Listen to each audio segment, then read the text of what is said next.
May be seated. Good morning, everyone. We'll proceed with our next witness.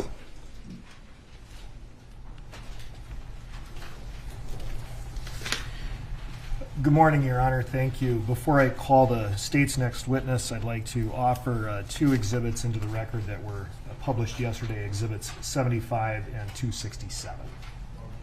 Those are received. Thank you, Your Honor. The state calls John Edwards.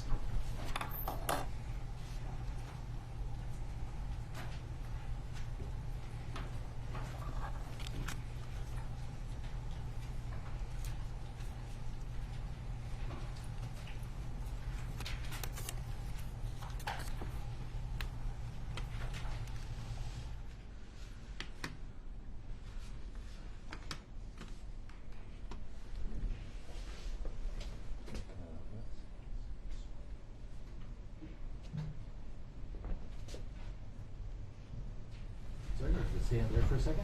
Raise your right hand.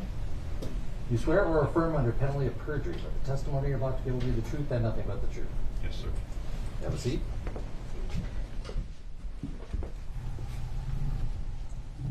And if you wouldn't mind, we have been having witnesses remove their masks. If you're comfortable with that, we prefer that so we can hear you a little better. Absolutely. And if you could pull up a little bit to the microphone. Right. And start by stating your full name, spelling each of your names. My name is John Curtis Edwards, Jon-Curtisedwards. Thank you, Your Honor.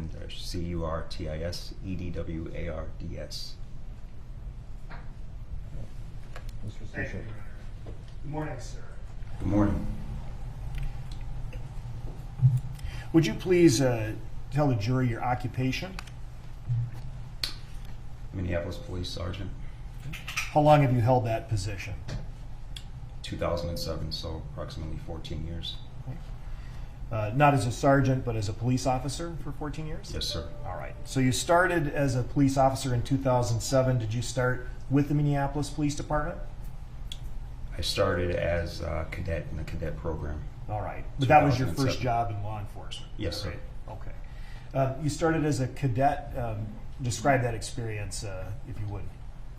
The cadet program is a curriculum designed for those who have graduated college from accredited college to undergo more criminal justice and law classes, as well as partake in skills, as well as various scenario-based simulations pertaining to law enforcement. It's a curriculum designed with the end goal of becoming post-certified by the Post Board. And the post is the Police Officer Standards and Training Board, is that right? Correct. Okay. And that's how you get your license to be a police officer in the state of Minnesota, correct? Correct. After obtaining that, you can be a licensed peace officer in the state of Minnesota. And you occasionally take... Sergeant, can you pull up just a little bit? Oh, yes. Not a That problem. doesn't move very well, unfortunately. All right. Thank you. All right. Do you occasionally take continuing education credits to keep your license current? Correct. You do that as part of in-service training, is that right? Correct. Okay. So after you graduated from the academy and became post-certified, what was your job duties? Upon graduating the academy, you are a new officer on FTO. What do you mean by FTO? Every new officer is assigned a FTO, which is a field training officer, and that is usually a veteran officer who you, for about 4 to 5 months, you're on rotation with a new or with a veteran officer as you learn the ropes. After you completed your field training, then did you become a patrol officer? Yes, sir. Can you please share with the jury the different places within Minneapolis that you were assigned as a patrol officer? So I finished my FTO rotation in the 3rd Precinct, South Minneapolis. From there, I went and was assigned to the 5th Precinct, and that is also South Minneapolis, located off of 31st and Nicollet, where I was a patrol 911 responder, and I primarily worked the night shifts. I worked middle watch shift and our dog watch shift. Our dog watch shift just pretty much means overnights. We started at the nighttime and the shift ends when the sun comes up. So my journey started on the night shifts in the 5th Precinct. Now, through the course of your MPD career, you've been assigned to different units or teams, is that right? Yes, sir. One of those was a community response team, is that right? Yes. I did approximately maybe a year and a half in our CERT team, community response team. That is a unit that's not bound by 911 patrol. That is a unit that's primarily focused on crime patterns that are happening within that precinct. So we did a lot of burglary suppression, robbery suppression, prostitution, things of that nature that were highly focused on specific crimes in that precinct. You've also been assigned to the community engagement unit, is that right? Yes, sir. And could you describe what that unit is? Let me take some water for this. So I was in the community engagement unit for approximately 2 years. Now that unit was a unit that derived from former President Obama's 21st Century Policing Initiative, which pretty much means more community-oriented policing. And that unit that I was a part of was primarily focused on the specific needs of the community. So I worked directly with members of the community, things of like neighborhood watch organizations, a lot of meetings, but it was specific to specific needs of the community, and we weren't 911 patrol. And after you finished that assignment, you mentioned that your current rank is that of sergeant, is that right? Yes, sir. Okay. On leave right now. And you had to take a test to be a sergeant and then get selected, correct? Yes, sir. And so now you're a patrol sergeant. Where are you currently assigned? I'm on leave right now. Prior to that, immediately prior to starting your leave, what precinct I was were you assigned to the 3rd Precinct dog watch shift, the overnight shift. Now, when you're working as a shift sergeant, do you typically wear a uniform, Yes, sir. outfitted with a body-worn camera? Yes, sir. Do you have a partner? No. I'm one of 3 sergeants that are on that shift, though, but no partner. Are you assigned a car? Yes, sir. When you ride, then you ride solo? Yes, sir.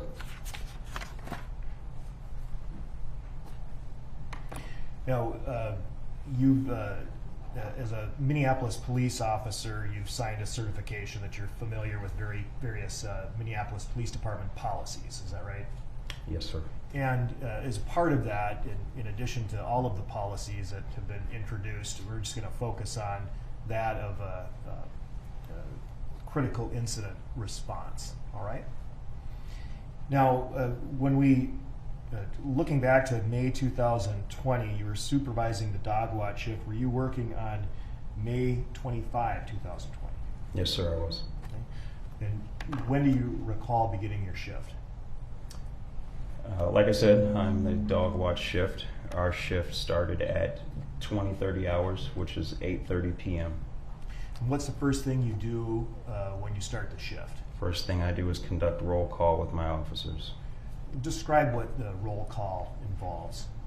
Roll call is basically attendance, making sure all the other everybody's there, accounted for, they're ready to work. It's a time where we pass along pertinent information about what has gone on during the day, or maybe what crime patterns and things to be aware of. And if the officers have anything that needs to be brought to the table, they can as well. Roll call concludes with me giving the officers their squad assignments and then sending them on their way so that they can start answering 911 calls. And do you typically receive information from the previous shifts that you can pass it along to the officers you're sending out in your shift? Sometimes. Sometimes, yeah. You're generally familiar with the officers that you personally supervise? Yes. And other officers within the 3rd precinct? Are you familiar with other officers in the 3rd precinct who are not necessarily on your specific shift? Oh, yes, yes. Are you familiar with an individual named Derek Chauvin? Not personally, but I do know who he is. Okay. Do you believe you'd recognize him if you saw him? Absolutely. Do you see him in the courtroom today? Yes. Would you please point to him and... Okay, thank you. Your Honor, may the record reflect that the witness has identified the defendant? Any objection? No, it's all right. How do you know him? Like I said, I don't know him personally. We worked out of the same building, but we worked on different shifts. I wasn't his direct supervisor. Sort of a name and face recognition. Absolutely. Ever socialized outside of work? No. Are you familiar with an officer named Tu Tao? Yes, I know who he is. Right. Is it the same nature, basically the same type of relationship as the defendant? Yes, we worked out of the same building, but we were on different shifts. And Thomas Lane? Yes. How would you describe your relationship with Thomas Lane? He was also on the mid-watch shift, but Thomas Lane did do a rotation when they were new on my shift, and I believe he was on my shift for about a month when he was, I think it was probably his 2nd month on the job. Have you ever interacted with him outside of a work setting?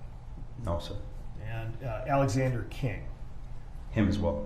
Same relation. He and Officer Lane were both on my shift for approximately a month, and I believe that was also his 2nd month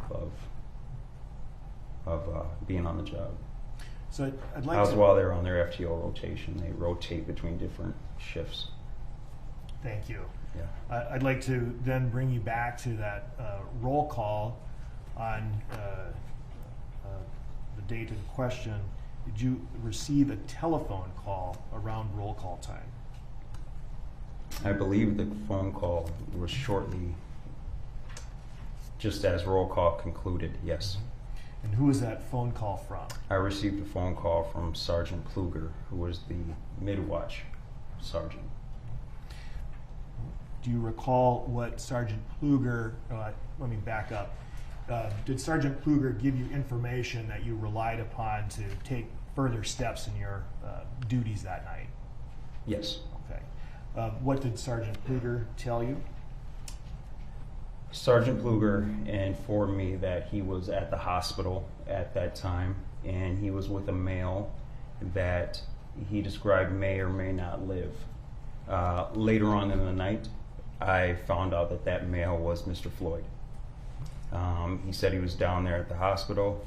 He asked me if I would be willing to respond to the incident location of 38th in Chicago because he was tied up at the hospital at the time. He asked me if I would respond down there just to make sure, just in case we had to secure that area and make contact with any of his officers that were there on scene still, because this had the potential to be a possible critical incident. Can you describe then what you mean by critical incident? Usually an officer-involved incident where either the officer or somebody else has died, or an officer or somebody else has suffered great bodily harm that later led to death.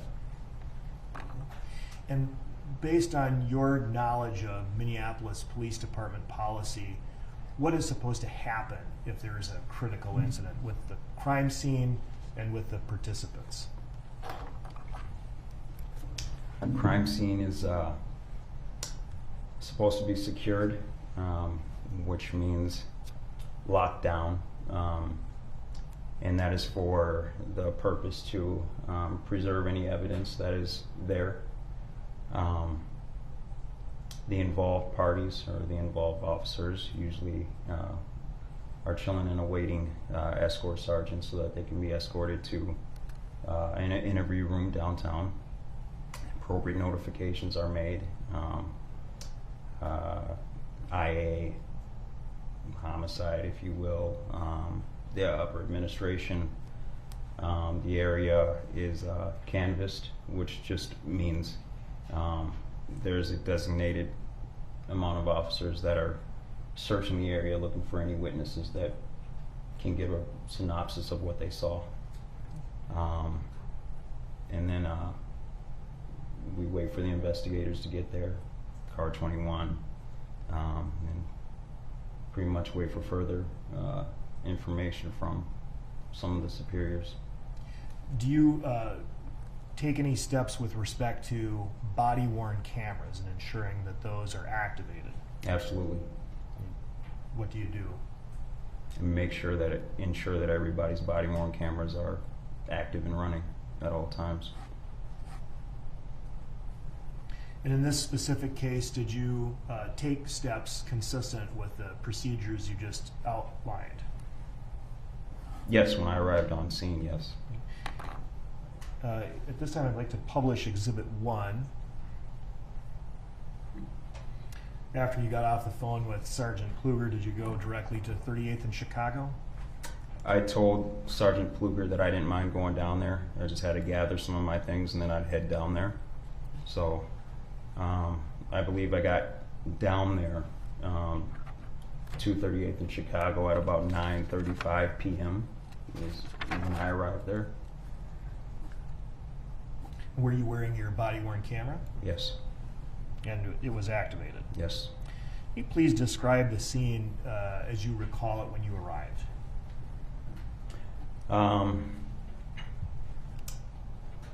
38th in Chicago, so it's kind of a high-profile area. 38th Street and Chicago Avenue are both major thoroughfares in South Minneapolis. When I arrived, the only people that were there were Officers King and Lane, it seemed. There wasn't very many other people around when I arrived there. Now, you indicated that your body-worn camera was activated, and prior to testifying today, you've had an opportunity to review various still photographs taken from the footage of your body-worn camera. Is that right? Yes. And at this time, Your Honor, I'm going to offer Exhibits 81 through 95, which are images taken from Sergeant Edwards' body-worn camera. Any objection? 81 through 95 inclusive are received.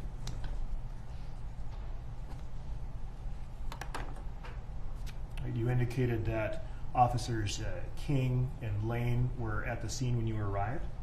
I did. Publish Exhibit 81. Do you recognize the individuals in this photograph, Exhibit 81? I do. And who is this individual? It's Officer Lane. And this? It's Officer King. Can you tell the jury what, if any, interaction you had with Officers Lane and King when you arrived? When I arrived there, I was met by Officer King first. First thing I did was I told him, hey, if your body-worn camera is not on, turn it on now. He did. Officer Lane came out of the car several seconds afterwards, told the same thing to him, and he activated his body-worn camera. All right, so Lane was initially sitting in the car. Yes, sir. Do you know what car? His squad car, the one that's pictured right there. Is that 320? Sure. Is that a squad car assigned to that sector within the 3rd Precinct? Yeah, that's a middle watch squad.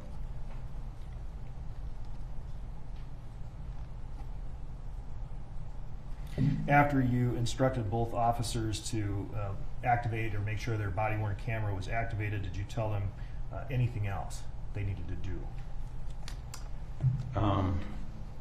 Yes, I asked them where they had interaction with Mr. Floyd. They told me that they interacted with him on the sidewalk there by their squad car.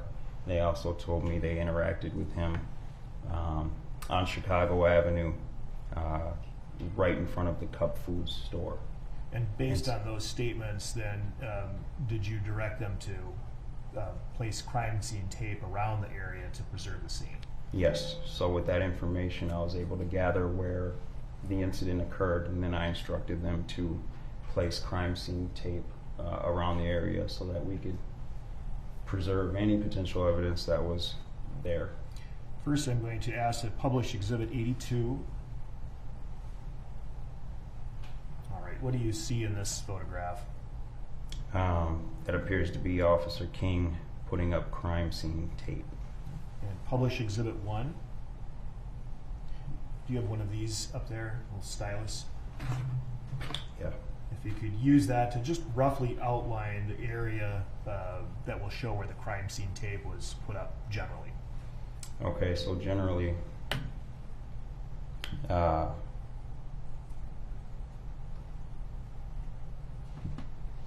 their squad was right here at the time.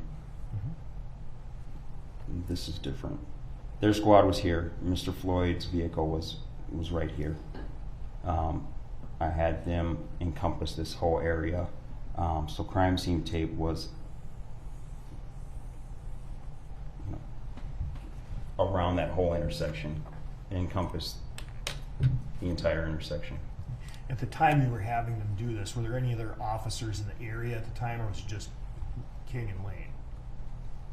At that time, I believe it was myself, King and Lane, but I had other officers from my shift responding to the area because I knew we were gonna probably have to lock down that area. So you asked the other officers to Yes. arrive? That wasn't something that was arranged before?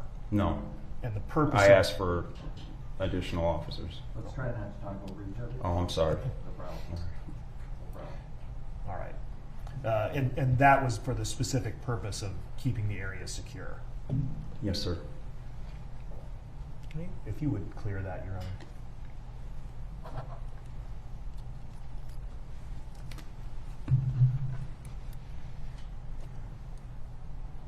And at some point, did you learn that this in fact was a critical incident?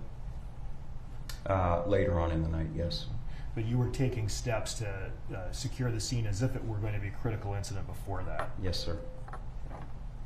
So at this point, did you really know anything about what had happened that caused you to be called out there specifically? No, I didn't know specifics.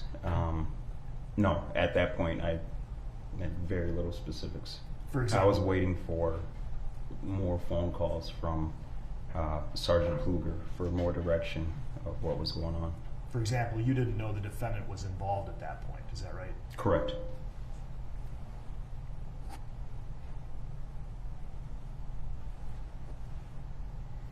You had a brief interaction and conversation with King and Lane, is that right? Yes. Based then on what they told you, you took some additional steps. Were you able to then communicate with the other officers that you had directed to come to the scene to provide them direction? Yes. What did you ask the other officers to do? A number of the officers I asked to canvass the area. As I explained before, that just means pretty much go door to door, see if there's any potential witnesses that may have been there when the incident occurred, and obtain a synopsis of what they saw, and to get their name and information. It's just searching for any potential witnesses and getting their story. If we could publish Exhibit 83, another image from your body-worn camera, you see some of the other officers from your shift who you called to help you with the scene. Yes, sir. I'm going to ask you to just identify some of the folks in the picture. We'll start, of course, here. Who's that? It's Officer Lane, Right. And this individual? Officer Nerling, Okay. And this person? it's Officer Cape, This person? Officer Oaks, And this person? and Officer Areola. And Officer Areola was a fairly new officer at the time? Yes, sir.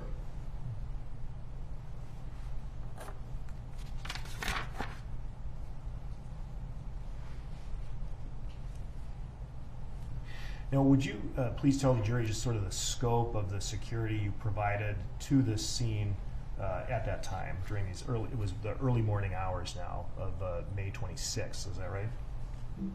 Yes, sir. What did you do?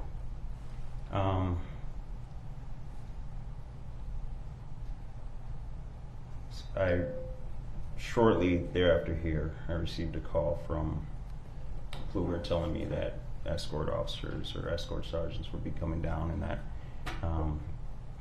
he was still downtown or at the hospital. I had been notified, and appropriate people in administration had been notified, and he just requested that the scene just remained secure. So, in answer to your question, we my guys and I just remained there for scene security to ensure that no vehicle or pedestrian traffic entered the crime scene and contaminated our scene. You made sure no one came in to that roped off area. Yes. Did you take any steps with respect to the business cup foods? Yes. What did you do? Sergeant Kluger asked me if I was able to make contact with the manager, and if so, speak with him, which I did. How many officers at any given time were used to secure this scene? I believe that night I only had about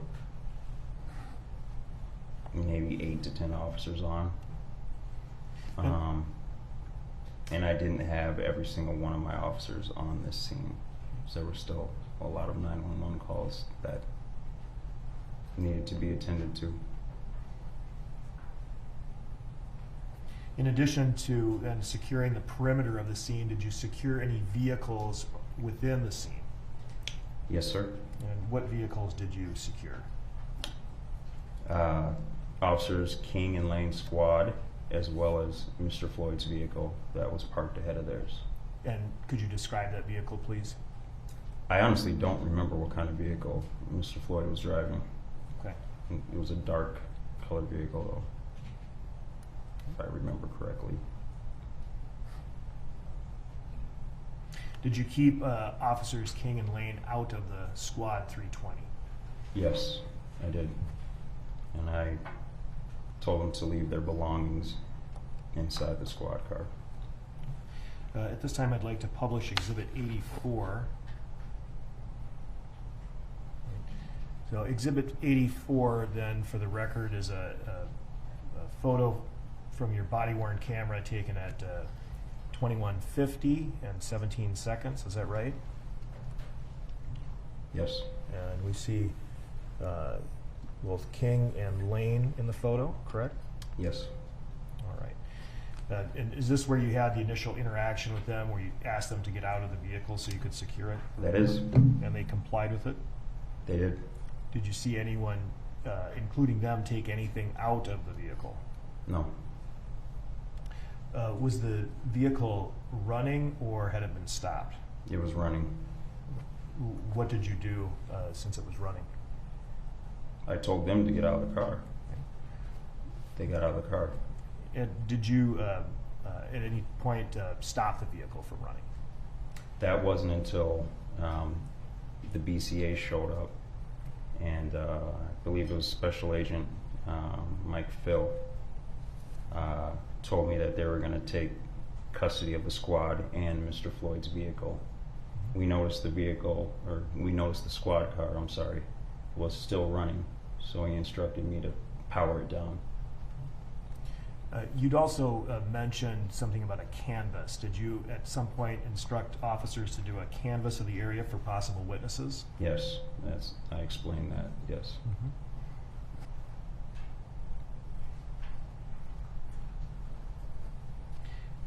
And what, since you didn't know much about what had happened, what were you asking the officers to look for? Anybody that may have been in the area at the time that the incident occurred. We knew that the incident occurred before we got to work, so I guess we were just trying to get lucky. Maybe there was somebody still there that was willing to talk to us, or yeah. Who did you send out to do the canvass? Was it? Several officers. Did that include Areola and Nerling? Yes, it did. They locate any witnesses who are willing to speak with you? What was that? Did they locate any witnesses who are willing to speak with you? Who willing to speak with me? Yes. No. Did you at any point interact with an elderly or an older gentleman, I won't say elderly, older gentleman at the scene? Yes. Did he identify himself to you, first or last name? He identified himself to me as Charles. He refused to give me his name, his full name. Published Exhibit 87. This is another body-worn camera image, not from your body-worn camera, but it shows, who is this? That's me. Okay. And is this Charles? Yes, sir. And this point captures the conversation that you had with him at 22:05 and about 43 seconds. Is that right? Yes, sir. He did not provide any information to you. No, he did not. I explained to him that he'd be very valuable to us if he had something to say or if he saw something, but he told me he refused to say anything and wondered if he was under arrest, and I told him no, and he told me he wanted to leave. And of course, you didn't know whether or not he had spoken with anybody already about this incident. Correct. That was the first time I'd seen him. Did you ask King and Lane to participate in the canvass? No, I don't believe I did. No. What did you ask them to do? I asked them to chill out because later on I knew from Sergeant Pluger that he had a couple of escort sergeants coming down to transport them to interview room 100. Publish Exhibit 85.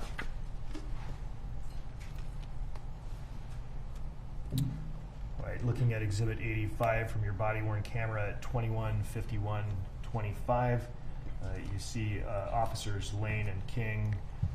Were they standing where you told them to stand, waiting where you told them to wait? Correct. And at this time, you instructed them to keep their body-worn cameras activated. Is that right? Correct.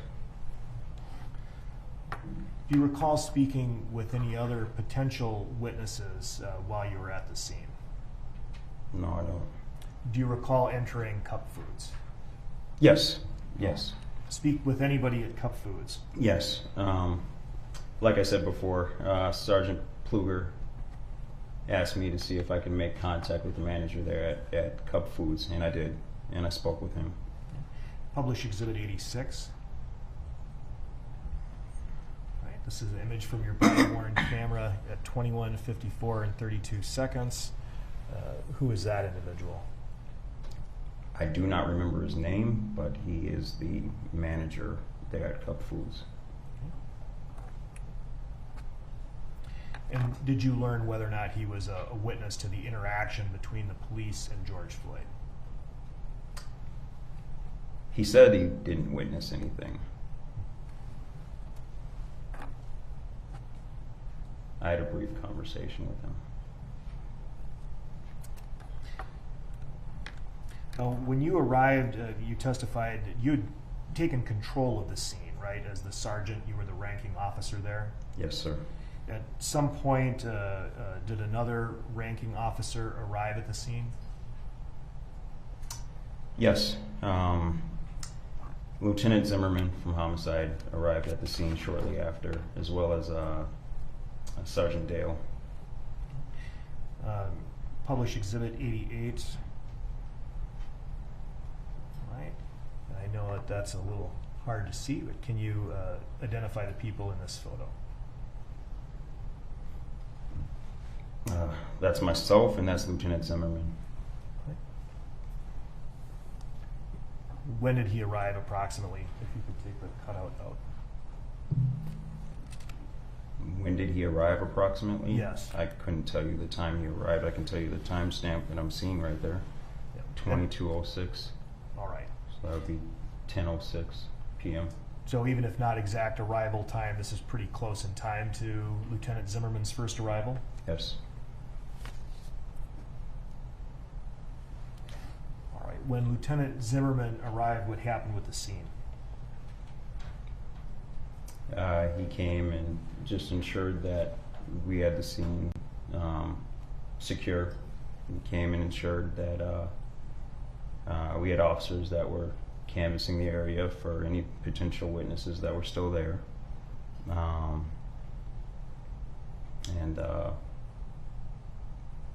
Yeah. Did you see Lieutenant Zimmerman interact with either the involved officers, Lane or King? I don't recall seeing him interact with Lane or King. Did you Might have. impart to Lieutenant Zimmerman any information that you had, gathered about the scene or potential witnesses to that point?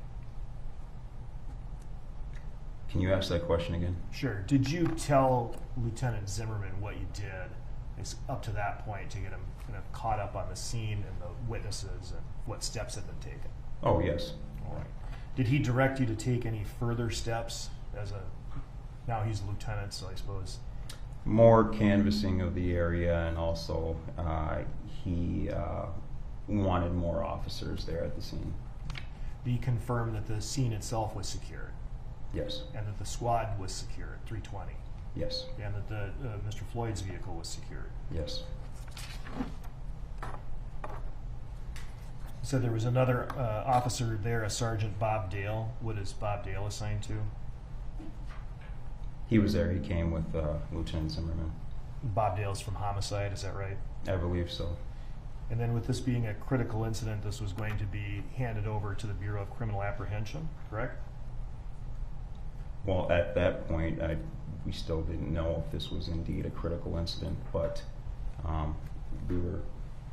I was going under the assumption that it was, it's better safe to go that way than not. And because of that, there were some steps taken to ensure that when this was handed off, it would be handed off in a manner that it could be taken over with smoothly, correct? Yes. So it was, did either Dale or Zimmerman make a suggestion to you about having a crime scene log? Yes. All right. What did they ask for? They just asked if a crime scene log had been started, and I tasked Officer Areola with that task. Crime scene log is just a log of names of officers and personnel that entered the crime scene. And did you see Officer Areola start compiling a crime scene log? Yes. Published Exhibit 89. Right, you can see this Officer Areola here, Yes. and he appears to be holding something. Is that right? Yes. Is that the crime scene log? I believe so.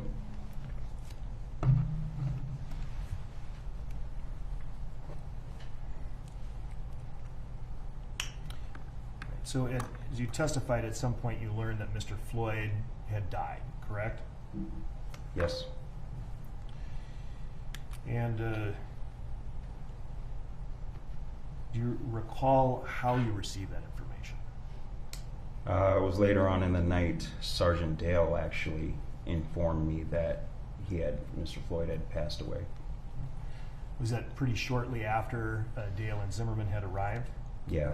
Yes. About 10:13 p.m., is that right? It was sometime after Sergeant Dale and Lieutenant Zimmerman arrived. And after that point, were there arrangements made for transport officers to bring Lane and King to City Hall pursuant to critical incident protocol? There were. Did you watch that happen? Yes. Officers Walitsky and Officer Ashoff responded to the scene, and they were Officer King and Officer Lane's transport sergeants. Published Exhibit 90. There's additional body-worn camera footage. Do you see Officer or Sergeant Ashoff in this photo? Yes. Would you take your stylus and draw a circle? And Waletsky?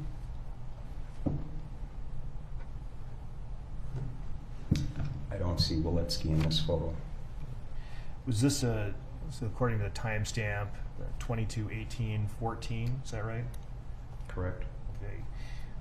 And that was around the time that the transport officers arrived, and I'm assuming the transport would have happened fairly shortly after that. Correct. And they transported Lane and King to, what is it, room 100 within City Hall? Room 100. And was it about, shortly after that, about 15 minutes or so later, that the BCA took over the scene? Yes, I was notified by Lieutenant Zimmerman that the BCA is on their way and they'll be taking over the scene. So we were requested, me and my guys were requested to just stay put for scene security. Do you recall when BCA arrived? I don't remember what time they arrived, no. Show you Exhibit 91. Do you remember the name of the agent who was involved? Yes, I believe his name was a Special Agent Michael Phil. Can you tell the jury what you see here in Exhibit 91? Who are those people? That appears to be Special Agent Michael Phil standing alongside Lieutenant Zimmerman. Okay. Right here. Yes, And that's at 2300. Is that right? correct. That's the approximate time then that the BCA took over the scene. Approximately. You saw Special Agent Phil have a conversation with Lieutenant Zimmerman. After that conversation took place, did you have a conversation with Lieutenant Zimmerman? I believe I had a conversation with both of them afterwards. Okay. Brief interaction. When did Lieutenant Zimmerman remain at the scene after the BCA took over, or did he leave? Well, he came up to me and just told me pretty much that it's in the BCA's hands now, and they'll be here, and just to ensure that myself and my officers remained on scene for scene security until the BCA tells us they're done with their job and that we can take down the crime scene tape and leave. Publish Exhibit 92. And is this Special Agent Phil?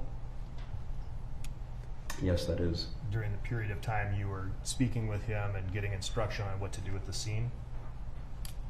Yes. Did he ask you to do anything with Squad 320? Yes. What did he he ask told you? me that they were taking custody of both the squad and Mr. Floyd's vehicle. And we noticed that the squad was still running.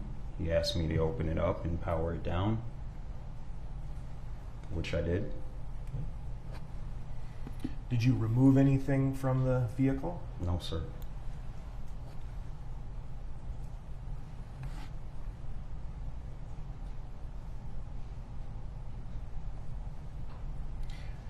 Now, at this point, the BCA has the scene, and you're no longer taking any investigative steps or collecting evidence. Is that right? Correct. But did you make observations of other officers doing those things, watching the BCA, Such as? such as anything with the vehicle? No. No. Did I you didn't see anybody doing anything with the vehicles.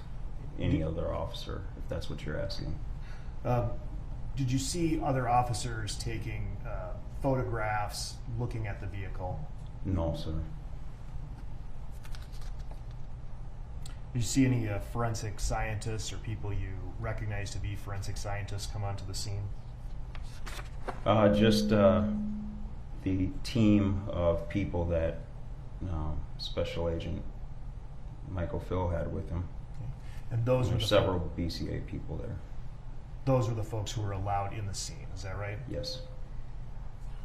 At some point, did you watch Mr. Floyd's vehicle be actually towed away by the BCA? Yes. Ultimately, Special Agent here had both the squad car as well as Mr. Floyd's vehicle towed from the scene. And you watched them do that? Yes, I was still on scene then. Publish Exhibit 94. Right, is this an image of the BCA towing away Squad 320? Yes. And they'd already towed the SUV at this point, is that right? I believe so. Can you tell the jury then what you did with the scene after the vehicles were towed away? After the BCA had the vehicles towed away, it wasn't very long after that Special Agent Michael Phil told me that they were all finished now and we could take down the crime scene tape and leave. Did you do so? Yes, sir. Publish Exhibit 95. This is at 3:34 and 54 seconds. What does this image show? That's at 3:34 a.m. and that's me. Those are my hands helping take down the crime scene tape. And so at this point, then the crime scene was clear, no longer needed to be secured, and you would be able to exit the area. Is that right? Correct. All right. Thank you very much. I have no further questions, Your Honor. You may.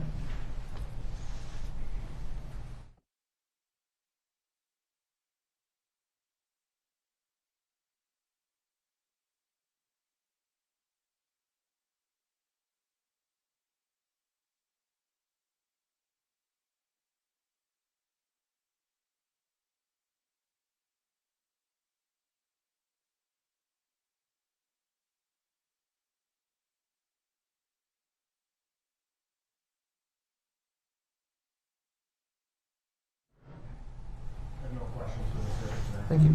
Thank you, Sergeant. You may step down. Thank you. All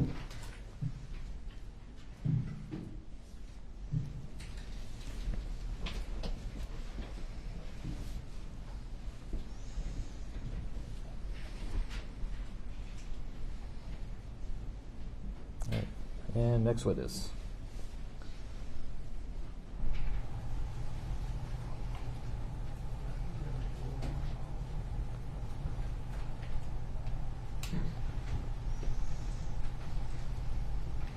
Your Honor, the state would call Lieutenant Zimmerman to the stand.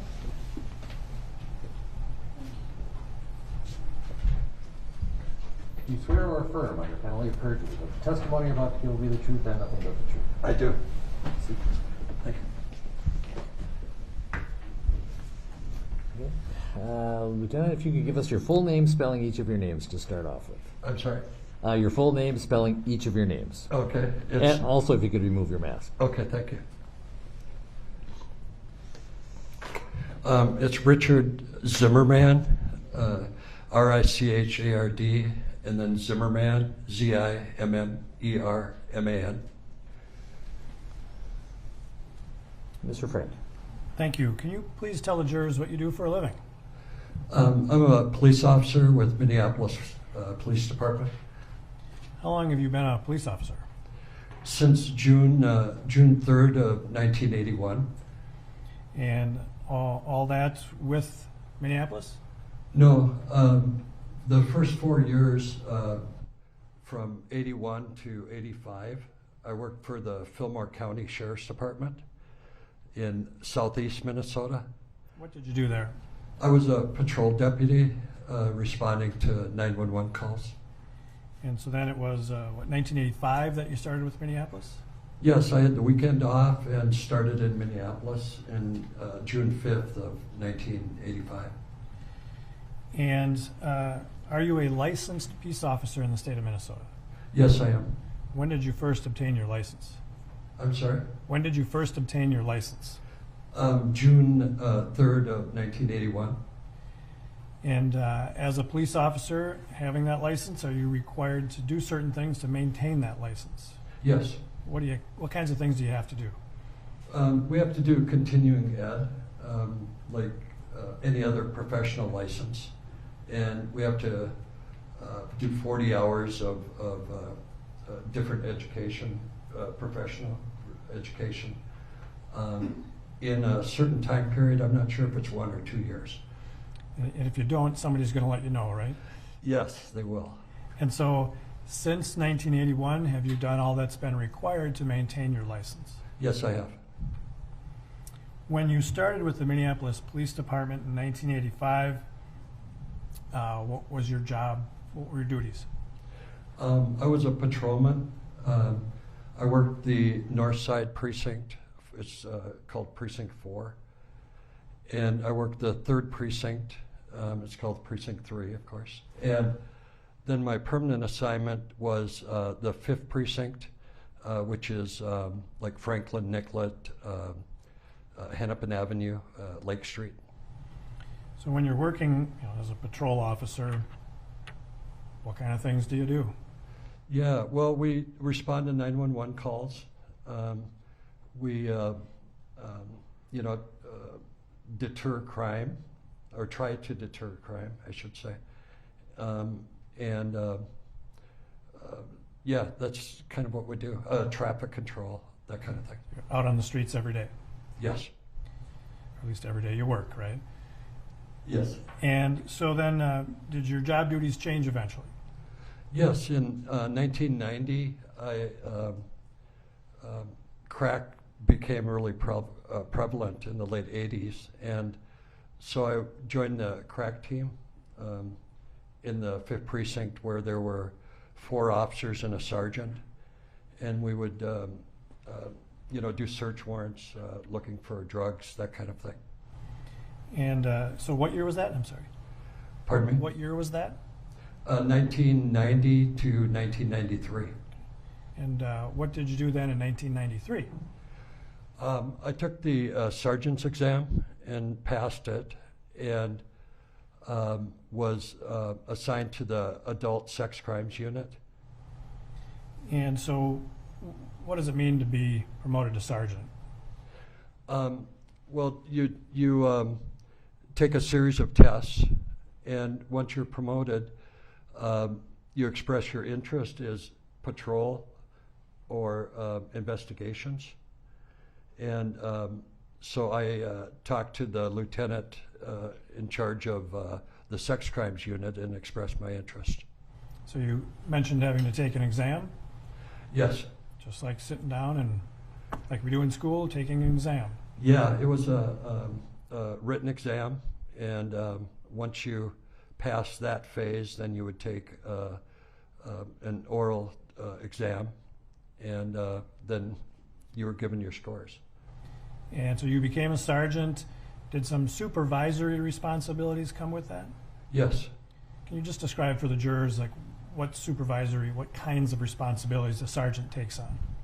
Yeah, well, as a investigative sergeant, you're assigned a case to follow up with the victims, and you do search warrants. And when you're doing search warrants, you have officers that assist you. So you'll assign them duties that,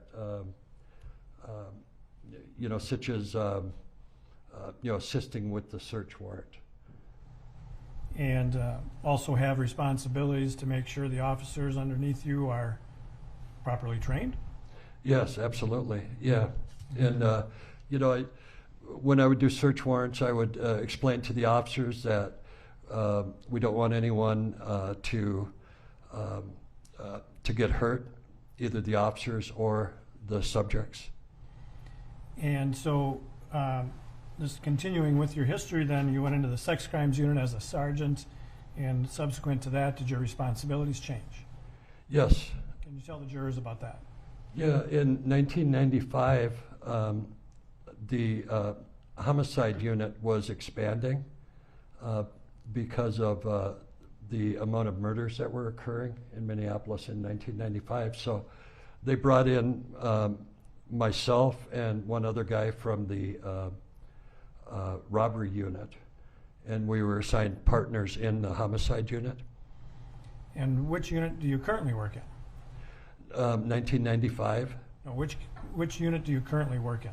Oh, yes, I'm sorry. The homicide unit. So from 1995 to today, you've been in the homicide unit? Yes. And did you, at some time during that period, receive another promotion? Yes. Tell the jurors about that, please. Yeah, in 2007, I took a lieutenant's exam, or 2006. I took the lieutenant's exam, and that's a series of, again, written tests and oral. If you pass that phase, then you go on to the oral interview phase, and you're notified of your results. And so you were promoted to lieutenant? Yes, I was. So how did that change your responsibilities, your job duties? Well, usually when you're promoted, you're assigned to a different unit than you worked. But they asked me to stay in the homicide unit because of my experience. And so I took over the job in 2008, November of 2008. And the duties are, I get called for every death, suspicious death, deaths where, it's clearly a homicide, deaths where officers have any question about how a person may have died. I go out to the scenes. And do you also supervise other officers? Yes, I do. You just describe for the jury, your responsibilities in supervising other officers. Yes, we have, right now we have 12 detectives in homicide that make up 6 teams. They work with a partner in homicide, and they're on a rotation basis for being on call. They're on call Monday through Monday, and when a team is on call, I'll go out to a scene, assess, what the death may be involved, and I'll call the on-call team to come in and start working the case. So you still respond to scenes? Yes. But you also supervise the work of the investigators? Yes.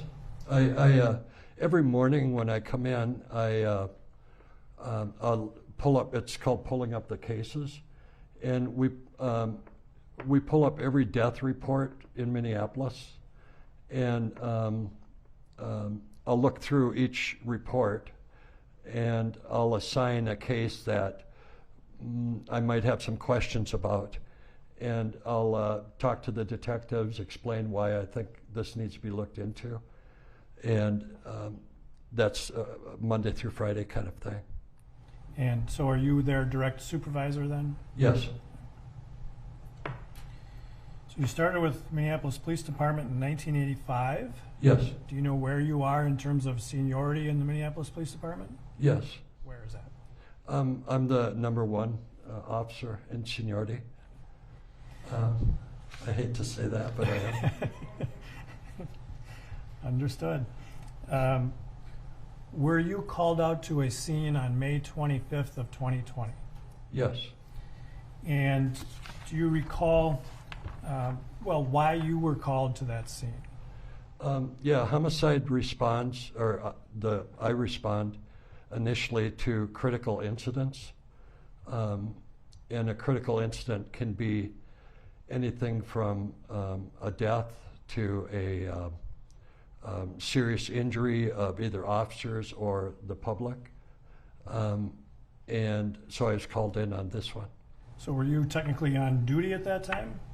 I was at home, and I was notified by my commander of this incident that happened at 38th in Chicago. And so then did you respond to that scene? Yes. And do you recall about what time it was that you arrived at the scene? It was a little bit after 9 p.m.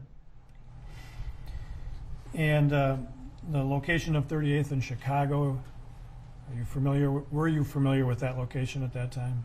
Yes. Fair to say no stranger to calls of violent incidents at that intersection? Yes, absolutely. And when you arrived, can you just describe for the jury what you first saw when you arrived at that location? I arrived on 38th Street, and I parked on the southwest corner on 38th Street. I saw yellow tape up, we call it, it's crime scene tape, around the intersection. I saw Sergeant Edwards, who I know from work, on his cell phone. And I saw two officers, and he was like in the middle of the scene, kind of. And then I saw two officers standing on the southwest or the southeast corner of the intersection. And did you then approach those two officers? Yes, Sergeant Edwards appeared to be busy on the phone, so I just walked up to the two officers. And I'm going to show you, well, we had an opportunity before court to show you a piece of body cam footage, shows you approaching the scene, correct? Yes. And that appeared to be a true and accurate representation of your approach to those two officers. Yes, it is. And that reflects the time as well. Yes. Your Honor, I would offer Exhibit 96. Any objection?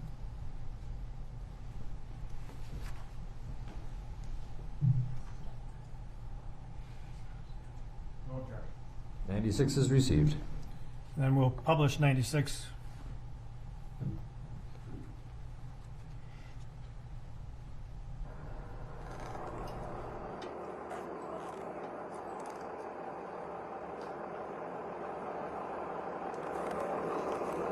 I'm going to pause here just for a moment if I could. This is the intersection of 38th and Chicago, Yes. and it looks like the time reflected here is 21:56. Yes. So for those of us who have difficulty with that kind of math even, what is the real time that we would call? Yeah. It's 4 minutes to 10. Okay. So it was a little closer to 10 when you arrived? Yes. All right. And there is an individual, I know it's dark and it's kind of hard to see, but do you know who the individual is in the crosswalk there? I don't know. Okay. And all right, let's continue.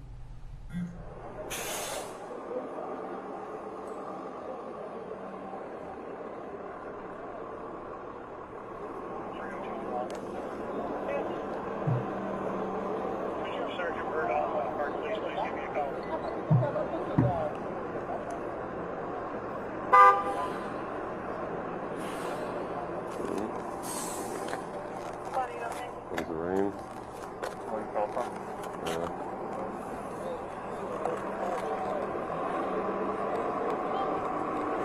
I'm going to stop right here if you could, please. And just for the record, at 21:56:53, you see across the intersection there appears to be a person walking towards us. Yes. And do you know who that is? That would be me. All right. And we'll continue, please. Zimmerman.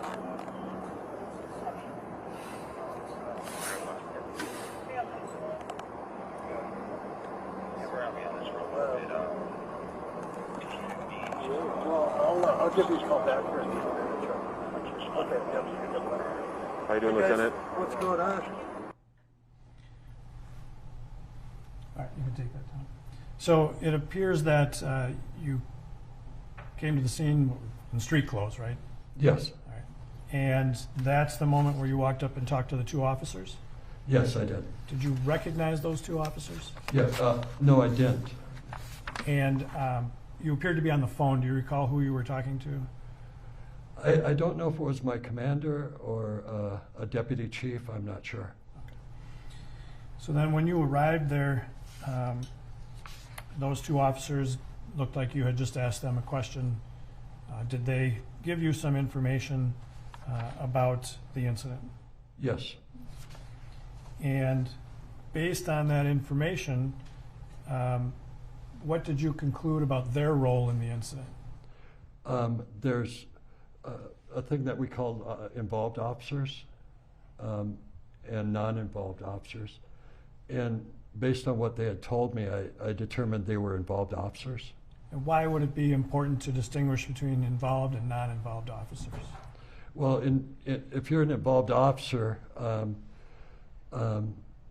you need to be brought down to room 100 at City Hall, and you need to be brought down by a supervisor in separate cars. And that's just according to policy? Yes. And so after having that conversation with them, what did you do next? I I talked to the sergeant, I believe Sergeant Edwards, and told him that we needed some more people out here. He told me another sergeant was on his way, and I told him that we needed to get these two guys downtown. And which sergeant, you remember, I'm sorry, which sergeant that was? I'm sorry? Which sergeant that was you talked to? I don't remember. Okay. Was it Sergeant Edwards? I believe that's who I first talked to. Okay. And so showing you Exhibit 90, if we could please.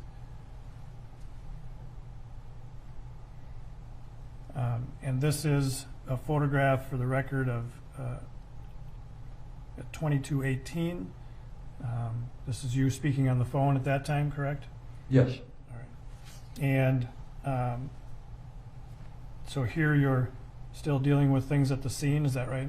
Yes. All right. And so we can take that down, I guess, thanks. The sergeant that you talked to, what kinds of things did you ask that sergeant to take care of? I asked the patrol sergeant to arrange to have the two involved officers brought down to room 100, and that we needed some more officers at the scene. And why did you think you needed more officers at the scene? To search for any possible witnesses or video. And so then, after having that conversation, what did you do next? I had called in two of the sergeants from homicide, the on-call team, to assist me. And as you were doing that, did you undertake any other actions to try and identify things that might be helpful for the investigation? Yes. Like what? If you stand in the center of the intersection and you'd look for, first of all, you look for video cameras that may be hanging from different buildings, or in this case, milestone cameras. What is a milestone camera? It's a city camera that's set up in different areas of the city, and they can be monitored to help us deter crime or to help if a crime occurs. And being familiar with that location, did you believe there was a milestone camera at that intersection? I knew there was, yes. Okay. I'm going to show you Exhibit 1.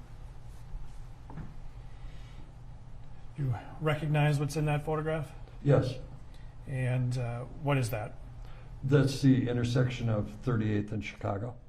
Do you know, can you show the jurors, if you want, you can write on the screen, there should be a little stylus there in front of you, where that camera is located? I believe it was right here. Okay.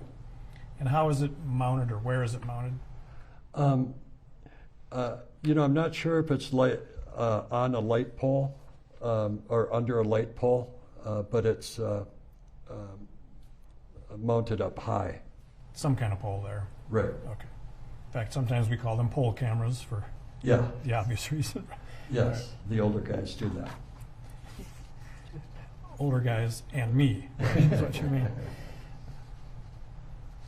When you were at the scene, did you learn more about the condition of Mr. Floyd, the subject? I did. Do you recall when, in your time there, you learned about that? It was after Sergeant Dale arrived. And so, Sergeant Dale, one of the sergeants you called in to assist? Yes, Sergeant Bob Dale is one of the homicide teams that I called in. And so this was after you had arranged the transport officers? Yes.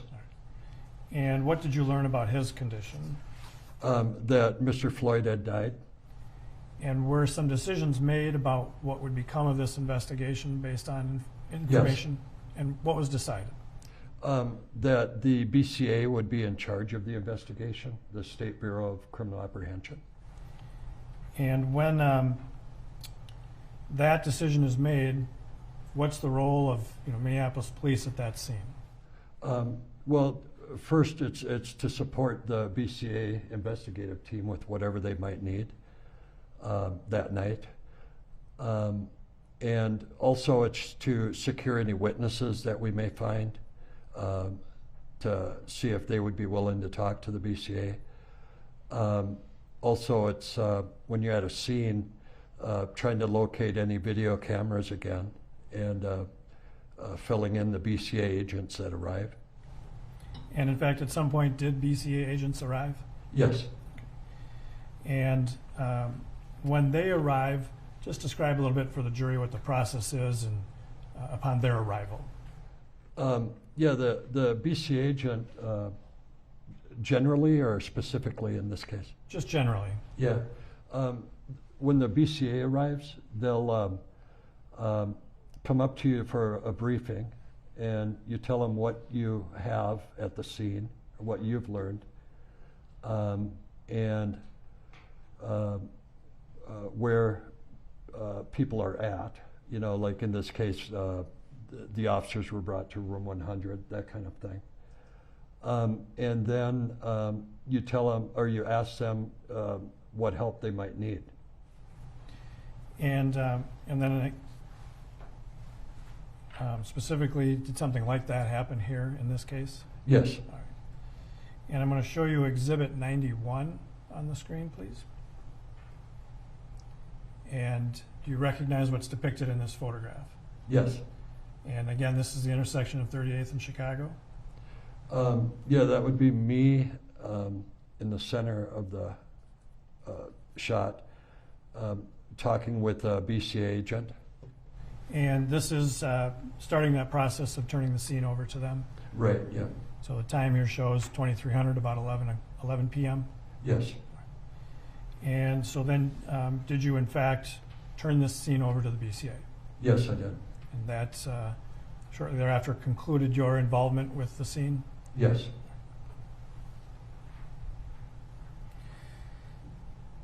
You talked earlier about the training you need to do to maintain your peace officer's license, correct? Yes. And as a Minneapolis police officer, you know, where do you get that training from?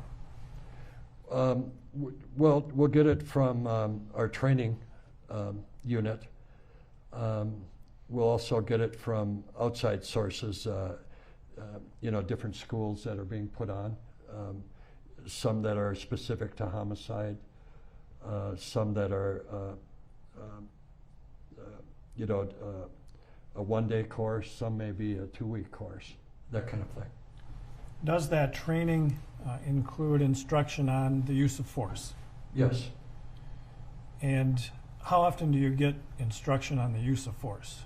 Once a year. And how many officers have to go through that use of force training every year? Every officer on the police department. That includes the guy who's number one in seniority? It includes me, yes, absolutely. And when you,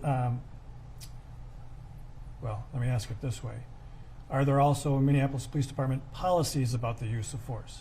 Yes, there is. And are you required to be familiar with those policies? Yes, you are. And when you do that use of force training, does it cover the policies as well? Yes. Do you also do some physical activity, taking people down and rolling around?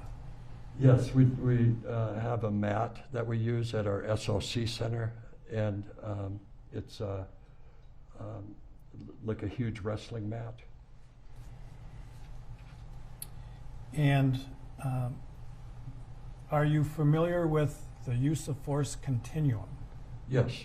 Is that part of the Minneapolis Police Department use of force policy? Yes, it is. Can you just describe in general what that means to the jurors? Yeah, so basically the use of force continuum is guidelines, or it's policy actually, that we have to follow. And it's when, for instance, when you arrive at a scene, no matter what the scene, the first level, the lowest level, would be just your presence at a scene in uniform. The next step up may be your verbal skills that you've learned to help diffuse a situation or learn information about whatever the situation is. The next step would be like a soft technique, escorting the person by their arm, that type of thing. The next level would be a hard technique. That's where you would use your, you maybe have to use your mace or handcuffs, that kind of thing.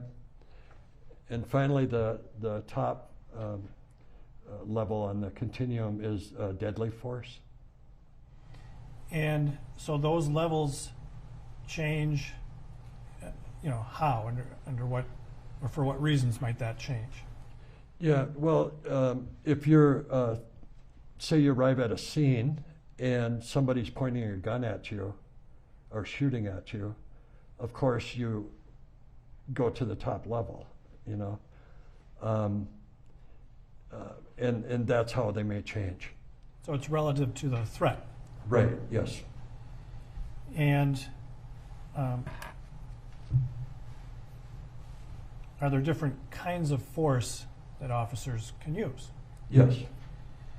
And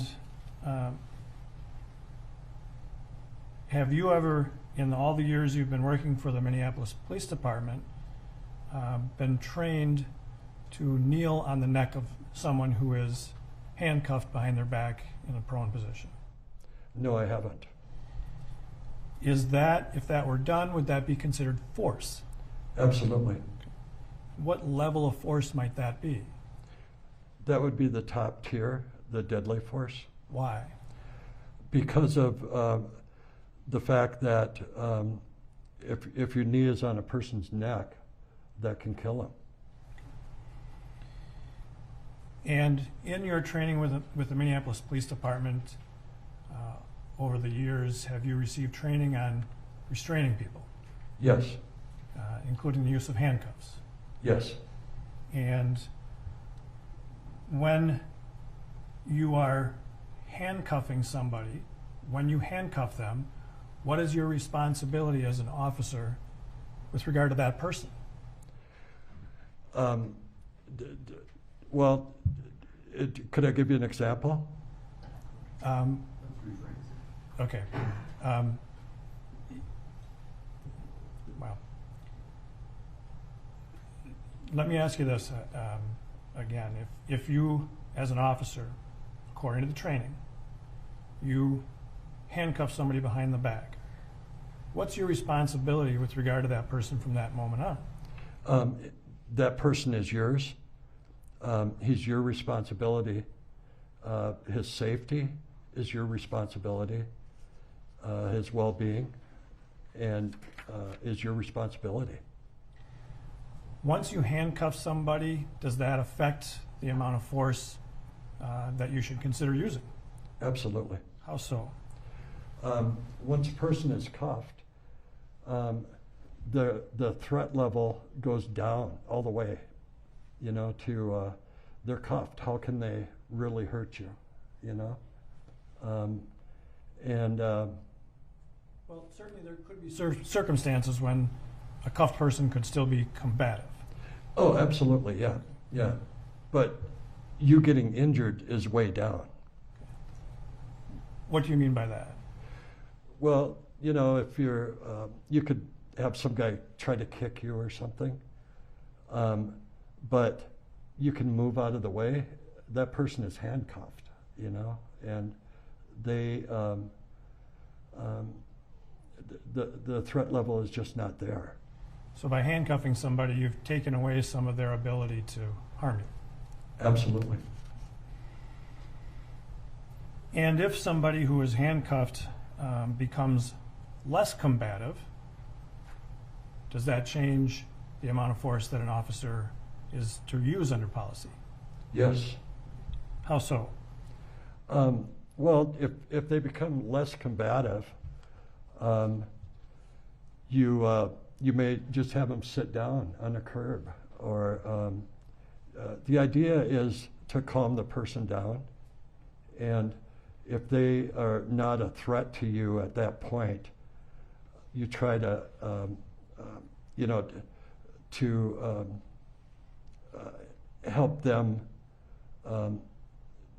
so that they're not as upset as they may have been in the beginning.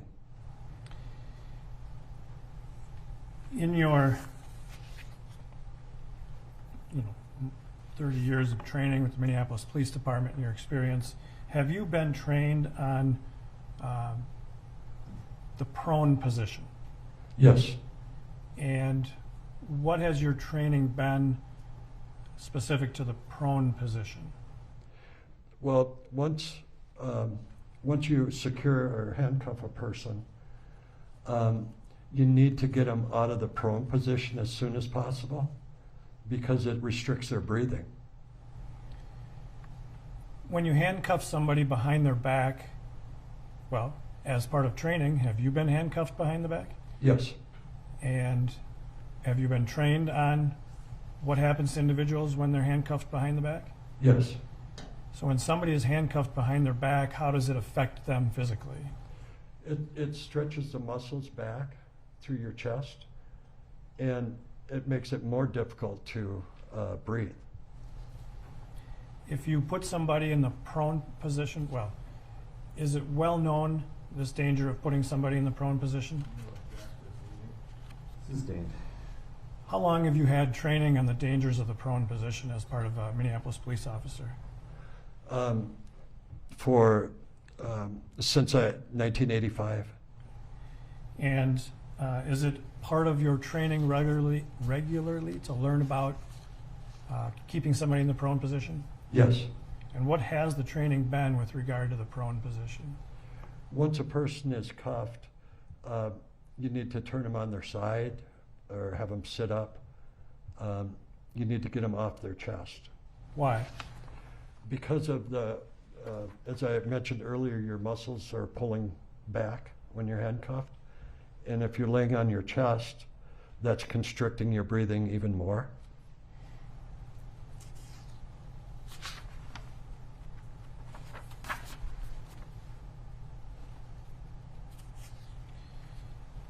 In your training as a Minneapolis police officer, are you provided with training on medical intervention? Yes. I assume you're not, taught to be paramedics, but you receive some level of training. Yeah, we're first responders, I think, is what our category would be. Does that include doing what we think of as CPR, chest compressions? Yes. And how often is that part of your training?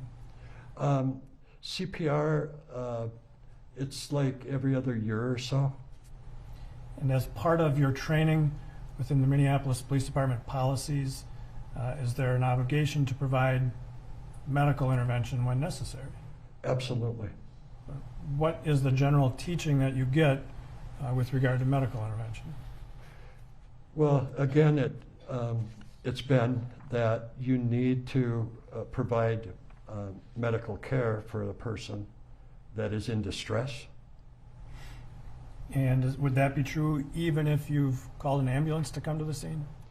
Yeah, absolutely. The ambulance will get there in whatever amount of time, and in that time period, you need to provide medical assistance before they arrive.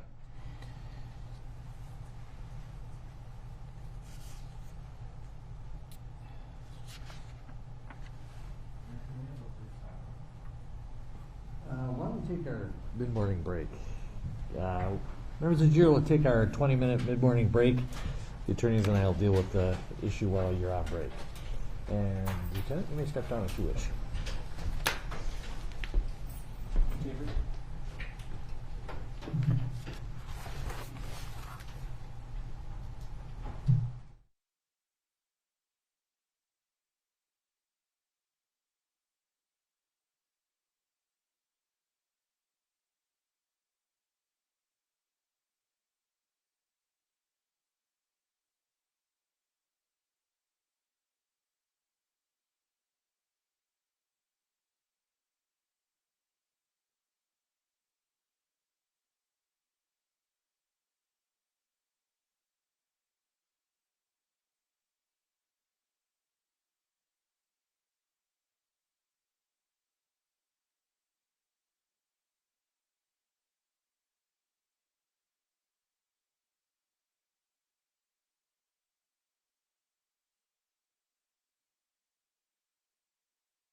Just a reminder, you're still under oath.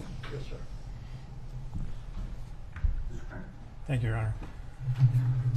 Lieutenant Zimmerman, I want to draw your attention back to the incident on May 25th of 2020. Yes. Earlier, you told the jurors about being at the scene, finishing your work there. The next day, did you have an opportunity to review some video of that incident? Yes. And do you recall what that video, where you saw it? Yes. And was it we've been calling the Darnella Frazier video? Yes. Did you watch that video in its entirety? Yes, I did. And since then, have you had an opportunity to watch other video of the incident? Yes. And specifically, have you watched body-worn camera video of the incident from the involved officers? Yes. And based on that and your years of training and experience with the Minneapolis Police Department, you saw then Officer Chauvin with his knee on Mr. Floyd's neck, correct? Yes. Would you call what you saw there a use of force? Yes. And did that use of force continue until the ambulance arrived? Yes, it did. Was there any change in the level of force being used until the ambulance arrived? No. And what do you think about that use of force during that time period? I'm sorry? What do you think about that use of force during that time period? A little vague. Could you limit it to the time frame? Right. Okay. So, based on your review of the body-worn camera videos of the incident, Yes.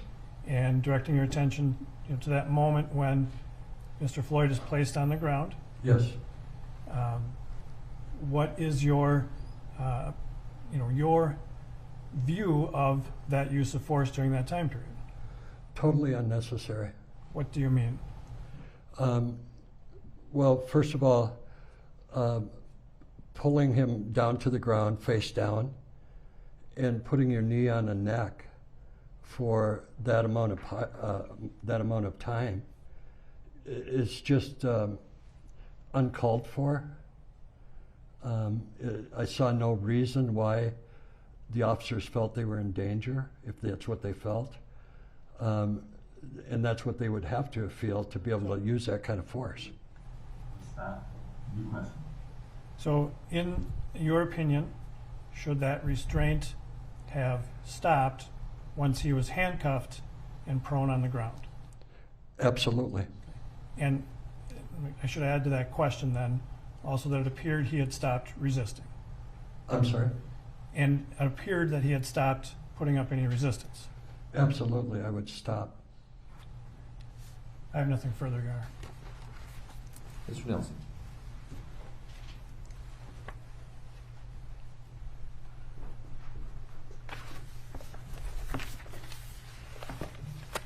I may just have a moment, Your Honor.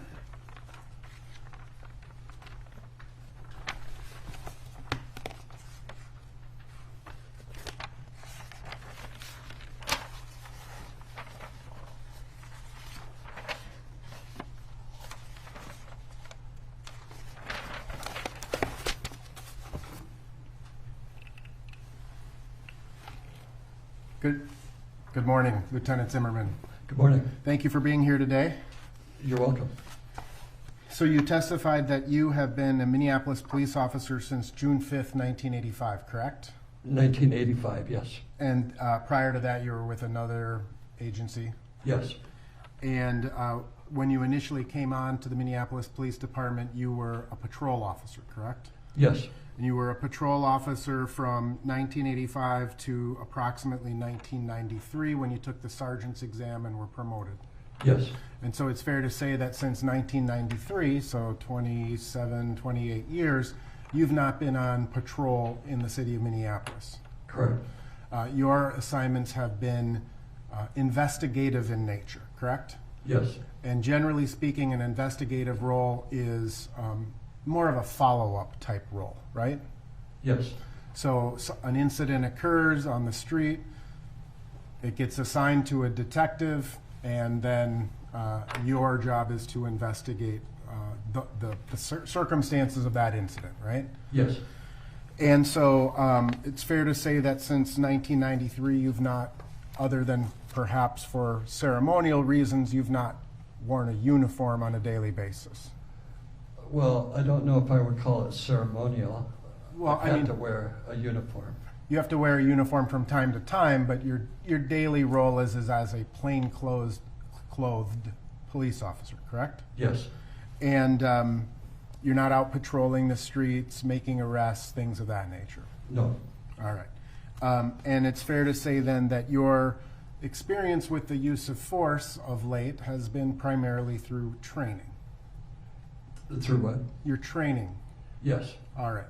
Meaning you're not out actively, other than perhaps arresting a homicide suspect, you're not out actively patrolling and arresting people for less serious offenses. No. Right.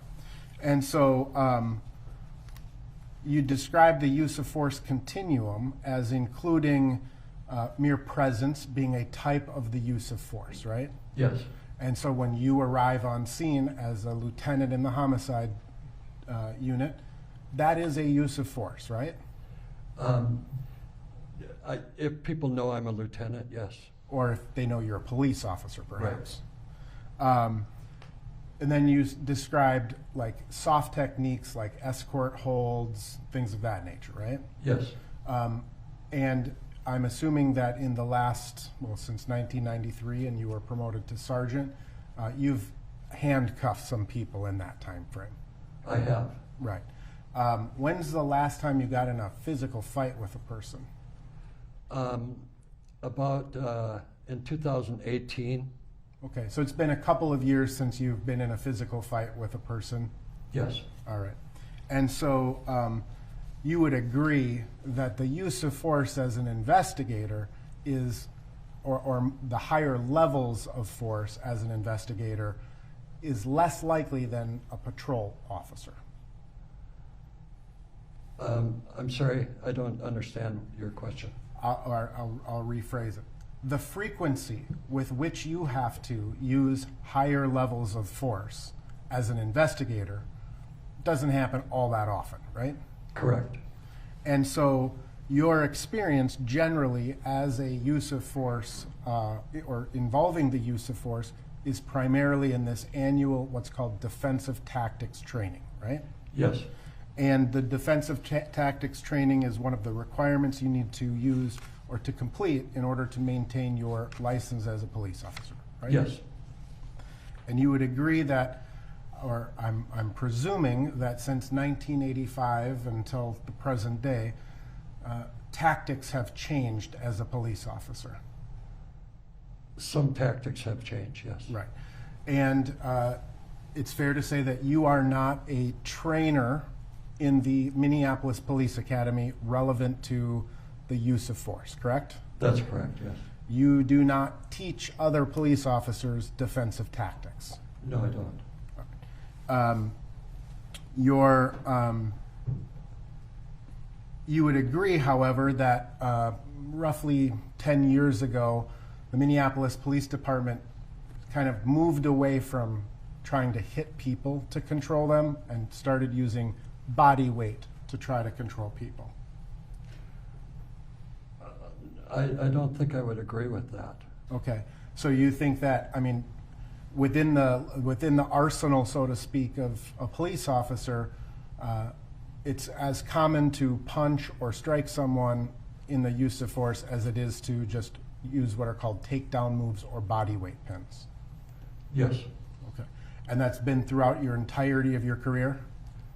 Yes. Okay, and so, and you're basing that again on your experience as just going through the defensive tactics requirements. Right. All right. And again, as a lieutenant and the #1 senior officer in the Minneapolis Police Department, I'm presuming that your understanding of the use of force involves the Minneapolis Police Department policies on the use of force, right? Yes. And the Minneapolis Police Department policies are designed, at least based on your understanding, to address the legal requirements for the use of force. Yes. And so there are factors, correct, to determine whether or not a use of force is proportional, reasonable, things of that nature, right? Correct. And what we look at in any particular case is the totality of the circumstances. Agreed? Yes. So there's lots of different information that a police officer has to use in order to determine the level of force to be used under which circumstances. Yes. Agreed? Yes. Now, in terms of the Minneapolis Police Department, are you familiar with the Minneapolis Police Department's critical thinking or critical decision-making model? Yes. And you would agree, I'm assuming again, based on a long career, that an officer is constantly taking in new information, and that information will affect the decisions he or she makes, right? That's correct. And would you also agree that the training that you received initially as a police officer is probably a lot different than the academy now? Yes. Obviously, the available tools that officers have are a lot different today than they were in 85, 90, 95. Yes. Body cameras, they didn't exist when you first became a police officer. That's correct. Tasers were not a thing either, right? No. You carried a gun and some handcuffs and kind of old school cop, right? Yes. Now, in terms of the decision making of a police officer, would you agree that there are certain pieces of information that officer has that affect his or her decisions on the use of force? Yes. And some of that information is very immediate, kind of low-level information. Agreed? Yes. So, for example, what just happened with this particular suspect, right? Yes. Is this suspect under the influence of a controlled substance, or is he sober? Yes. Right? What are you looking at in that moment through your own eyes, right? Yes. That's the officer's experience in any situation, right? Right. You look at other things that may be hazards or threats in the immediate vicinity, correct? Yes. So you're going to assess, are there people watching? Are there people videotaping? Are those people happy or angry, etc., right? Yes. You're going to look at what we would refer to as scene security, right? Yes. You have a responsibility as a police officer for your partners who may be close to you, right? Yes. You have a responsibility as a police officer for all of the people in the immediate area, right? Yes. And so scene security is kind of trying to keep it as tight as possible and keep everybody in the area safe. Agreed? That's correct. Everybody. In turn, you were asked a series of questions about your an officer's medical responsibilities. I'm sorry? You were asked a series of questions about your medical training and an officer's medical, what they're supposed to do. Right. Yeah. Yeah. Yeah. And even in the assessment of a medical emergency, there are many factors that come into that assessment, correct? Yes. To your knowledge, Minneapolis police officers they're trained medically at a fairly low level. They're not paramedics, doctors, etc. That's correct. You're a first responder. Yes. Basically, you're taught how to apply tourniquets, patches for gunshots, stop bleeding, basic CPR, and resuscitative efforts, right? That's correct. A police officer's job primarily is to keep the scene safe. Agreed? I'm sorry? A police officer's responsibility is to keep the scene secure and safe. Agreed? Yes. Minneapolis police policy requires the involvement of a higher level of medical intervention if the circumstances dictate, correct? Yes. And an officer is required, if someone is having a medical emergency, to take what steps are they're able to reasonably in the moment, right? Yes. And that would include potentially calling EMS. That's correct. But then, so you've got all of these immediate factors, right, that come into play. But then you can kind of widen that lens a little bit, and there are some other factors that come into play in terms of the use of force, again, based on your training and experience. Yes. Such as, what do we know about the location generally, right? Yes. Is this a field in the middle of the woods, or is this a higher crime area, right? Yes. An officer is evaluating that as a process, as a part of the process involving the use of force. Agreed? Yes. You look at other things such as tactical advantages or disadvantages. Agreed? Yes. So if you are not able to get what's called concealment or cover, that becomes a question, right? In what? Well, in a use of force, you're examining the surrounding area, right? To see if something happens, can I conceal and cover, right? Yes. You also, in addition to the scene security, you need to deal with securing the scene, which is different than scene security. Agreed? Yes. Scene security is maintaining the safety of everyone around, including yourself and your partners, right? Yes. Securing the scene is making sure that the scene itself is preserved and kept tight, right? Correct. Yes. And in fact, a police officer's responsibility and part of the use of force determination is to prevent or avoid the use of force against other people. Agreed? Yes, absolutely. So if you have to use force against one person to avoid using force against others, that's a factor that an officer should consider. Agreed? I don't know if I would agree with that. Okay. Again, within the training department, those people who are, it's their jobs to do that. They may be better to answer those questions? Yes. All right. And then even from there, you can widen the lens even further, and an officer will look at his training, right? Yes. What he is trained to do or not to do, right? Yes. He will look and take into experience, or he or she will take into account his or her own experience from their past career. Agreed? Yes. So things like fighting with someone, and what's the probability or possibility that that person is going to continue fighting with you in the future, right? Even after you have them subdued. I don't know. I don't think I can agree to that totally, but Okay. I understand what you're saying. There are circumstances where after a person is rendered unconscious, and then you perform, you revive that person, that they are more combative than they were initially. Agreed? Oh, yes. Yep. And again, in terms of your own past experience, an officer's own past experiences, they're taking that into consideration as well. Sure. Now, you testified that you were never, you have never been trained as a Minneapolis police officer to use a knee on the neck of a suspect. That's correct.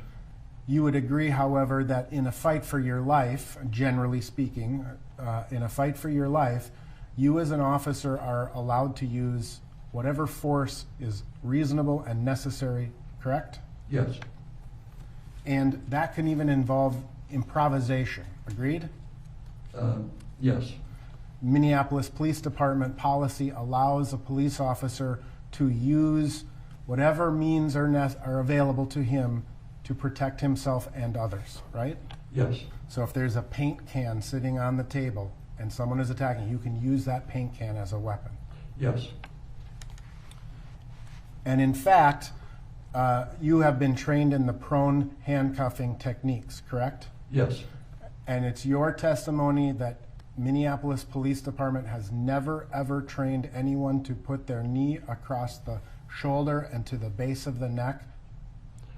I didn't say that. Okay?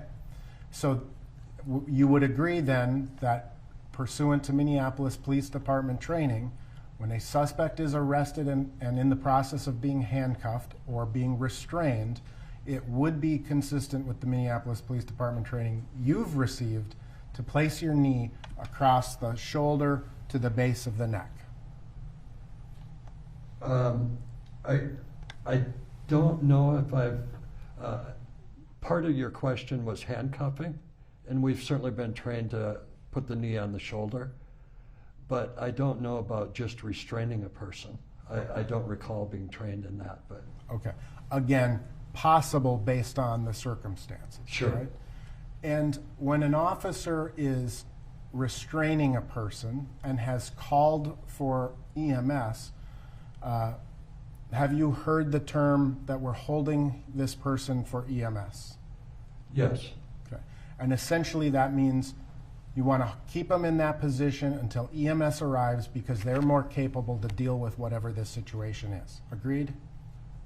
no, I don't think I would agree with that. Okay. How would you describe the term hold for EMS? Hold for EMS is that you are holding him for EMS or her. And sometimes people are held for EMS in a restrained position. Agreed? Yes, sometimes, yeah. Now, you also testified that once a person is handcuffed, the threat, I think you said, is gone. It's at the lowest threat level, right? Yes, that's correct. Now, that obviously, a person who's handcuffed can still pose a threat, right? I suppose they could, yeah. So an officer who is even though he has someone handcuffed, that person could continue to kick the officer. Yeah, I suppose, yeah. That person could continue to thrash his body around. Agreed? Sure.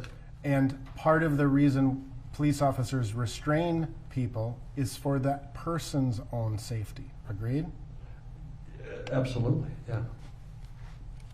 Now, it also presumes that the handcuffs were placed on correctly, right? Yes. Sometimes in a struggle or an attempt to handcuff someone, handcuffs aren't placed on properly and they can pop open or be too big for a suspect, right? Yeah, I don't know if I've ever seen them too big, you know, for a suspect. Sometimes they're too tight. Okay. But if sometimes in the process of handcuffing someone, one handcuff goes on, thereby giving the suspect a potential weapon if he were to break free, right? Yes. Or she, for that yes, matter. And officers have been attacked with their own handcuffs, in your experience, right? oh yeah, yes, So you would agree that the use of force is a dynamic series of decision-making based on a lot of different information. absolutely. And it's based upon a lot of information that is not necessarily captured on a body camera. Agreed? Yes, that's correct.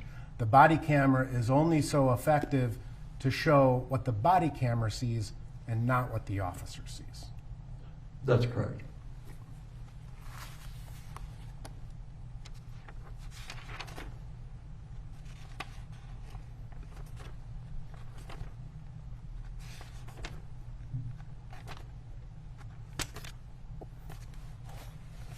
Now, in terms of what you did in this particular case, essentially, you would be are you what's called Car 21?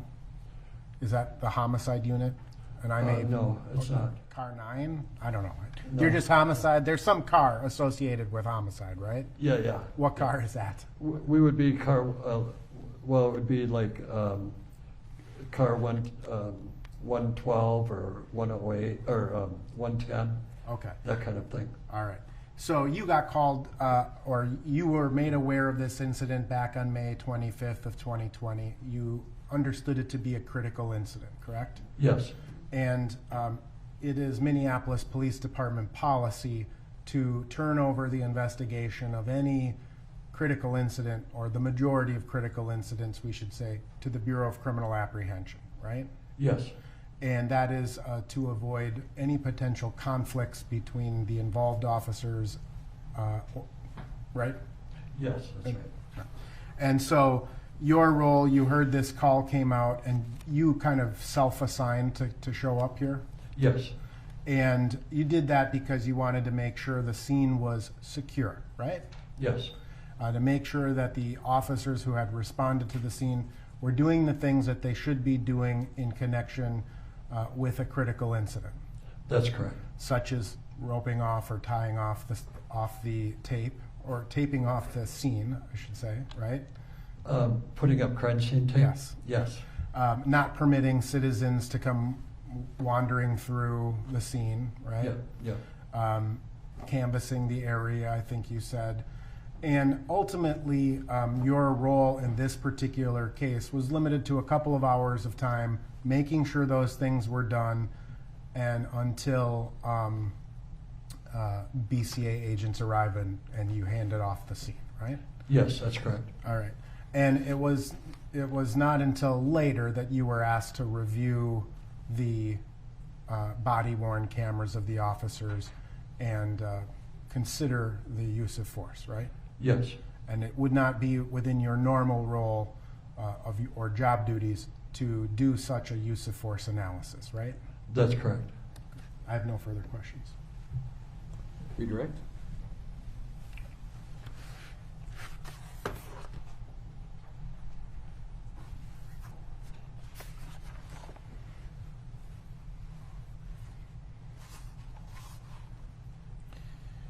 Lieutenant Zimmerman, you had the opportunity to review the body-worn cameras from Yes. officers involved. Yes. Did that also capture the bystanders on the sidewalk during the incident? Yes. Was there something about that group of bystanders that in your assessment was sort of, an uncontrollable threat to the officers at the scene? No. Would there be a way, or, well, I mean, I ask it this way. Would there be other ways for officers to deal with bystanders? Yes. And could that include calling for backup? Yes. Would the presence of multiple officers at a scene be a relevant fact for an officer to consider when using an amount of force on a handcuffed and restrained subject? No, it shouldn't be. Well, but if there's some concern about the crowd, would it be relevant that there were other officers already at the scene? Oh, I see. Yeah, no, it doesn't matter, the crowd, as long as they're not attacking you. The crowd really shouldn't have an effect on your actions.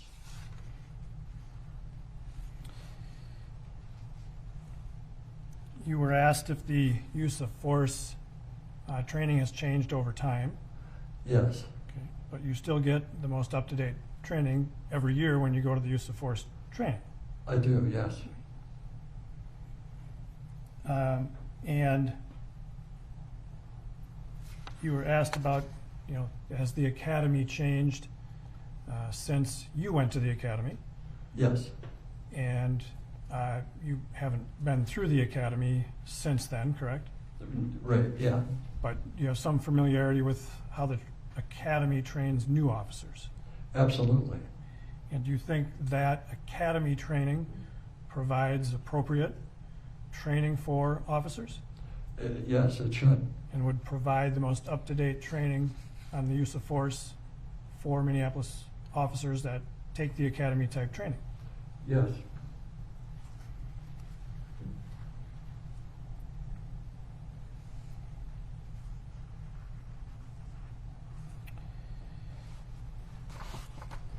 You were asked if you are a trainer, and you are not a use of force trainer. That's correct. You are a student of Yes. use of force. And, but it's your testimony that based on all the training you go through every year, it's well known that the prone position is dangerous. Absolutely, yes. Doesn't take a trainer to be able to say that. You've learned it. Yes, And that's been something that's been trained repeatedly. absolutely. That hasn't changed.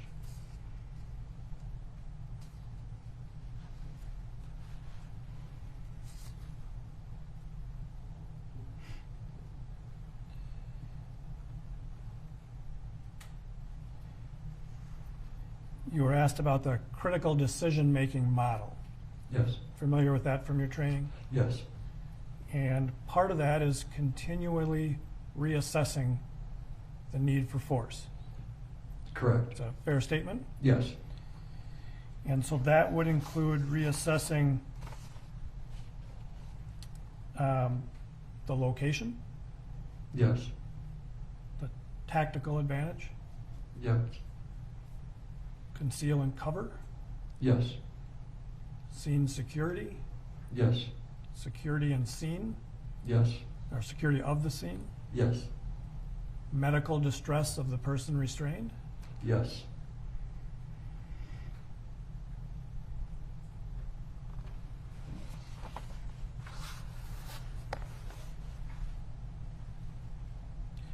When you watched the body camera videos, did those videos capture those types of circumstances relative to the restraint of Mr. Floyd?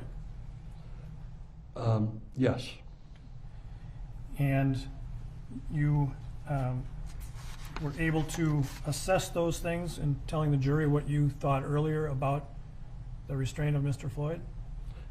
I am. When you watched those videos, at some point during the restraint, did you see Mr. Floyd kicking the officers? No, I didn't. It may have happened initially, but after that, did you see any kicking? No, none.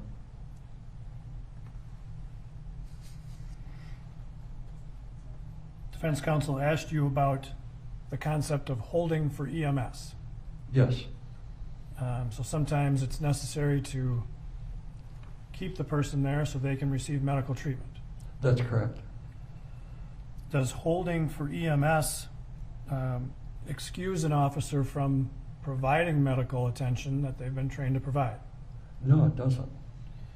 Does holding for EMS excuse officers from continuing to use this decision-making model about the use of force? No, it doesn't.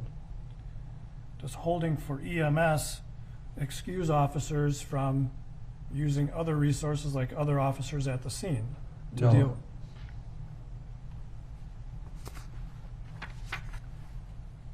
You were asked about handcuffs. If handcuffs are not properly locked, can they tighten? Yes. Can they loosen? I'm sorry? If they're properly connected, can they loosen? Mm-hmm. They can come open. But if they're locked, can they still tighten? That's right. If they're not, I think the term is double locked. Right, yes. And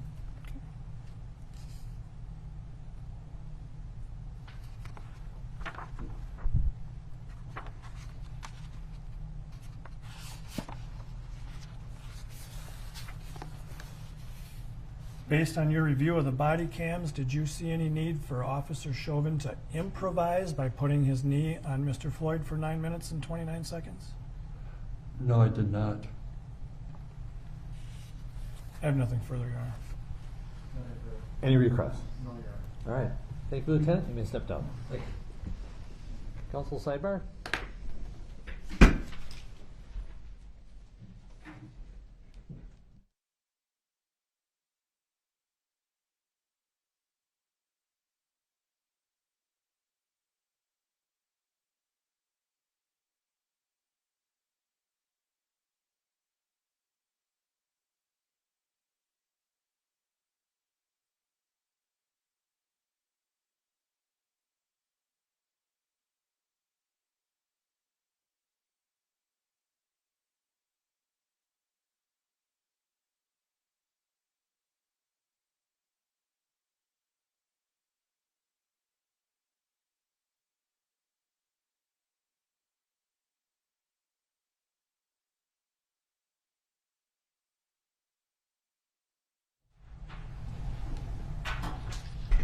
Right.